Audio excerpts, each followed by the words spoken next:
Afar gabdhood oo ay da'doodu u dhaxayso 18 jir ilaa 19 jir ayaa ku dhintay dab xooggan oo ka kacay guri ka mid ah guryaha ku yaala magaalada Hamar ee dalka Norway. Dabkan oo xilli saq dhexe ah ka kacay guri ka mid ah guryaha ku yaala santarka magaalada Hamar ayaa waxa uu sababay in ay ku geeriyoodaan oo ay ku naf waayaan afartan gabdhood ee da'yarka ah oo ay da'doodu 18 jir ilaa 19 jir u dhaxaysay. Afarta gabdhood ayaa la sheegay in ay ahaayeen saaxiibo, waxa ayna habeenkaa ku kulansanaayeen mid ka mid a gurigeeda, halkaasoo ay waqti iyo sheeko ku wada qaadanayeen. Dariska ayaa ku soo warramaya in ay maqleen hugun xooggan oo uu dhaliyay dabkaasi markii uu ka kacay guriga gabdhaha meydkooda laga soo saaray. Dabka oo ahaa mid xooggan ayaa burburiyey guriga uu ka kacay, si taa lamidana waxa uu waxyeello fudud soo gaarsiiyey guryihii ka agdhowaa. Ra-iisul wasaaraha dalka Norway Jonas Støre ayaa sheegay in ay tahay dhacdadan mid aad looga murugoodo.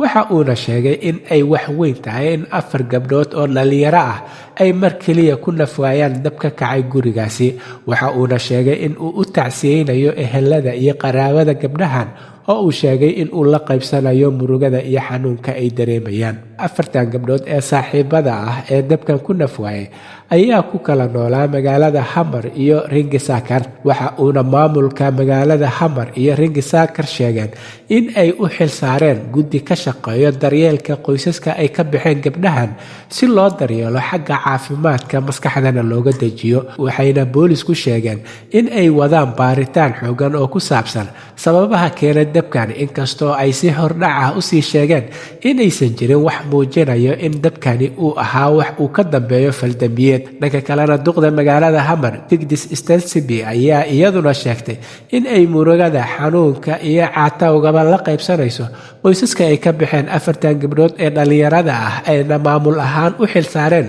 guddi kala shaqeeyo sidii loo dejin lahaa qoysaskani ay dhibaatadu soo gaartay. Si taa lamida duqa magaalada Ringisaakar Kia Öfverberg ayaa iyadu qudheedu sheegtay in ay aad ula murugoonayso ehelka iyo qaraabada ay ka baxeen afartan gabdhood ee dhalinyarada ah, sidoo kalena ay kala shaqeynayaan maamulka magaalada Hamar oo ay dhacdadani ka dhacday sidii dadkaasi ay u heli lahaayeen daryeel iyo xanaanada ay u baahan yihiin. Arrintan ayaa sidoo kale waxaa ka hadlay qaybaha kala duwan ee bulshada, waxa ayna bahda damdamis ku sheegeen in ay baaritaan xooggan ay ku samayn doonaan khubaradooda si loo ogaado waxa sababa dabkan iyo halka ay cilada ka timid. Halka warka kiisa ugu doorka roon oo idinkaga ibaarayo waa Somali Voice in Norway ama codka Soomaaliyeed ee Norway, waxaana idinla socodsiinaya aniga oo ah Cabdullaahi Shiine.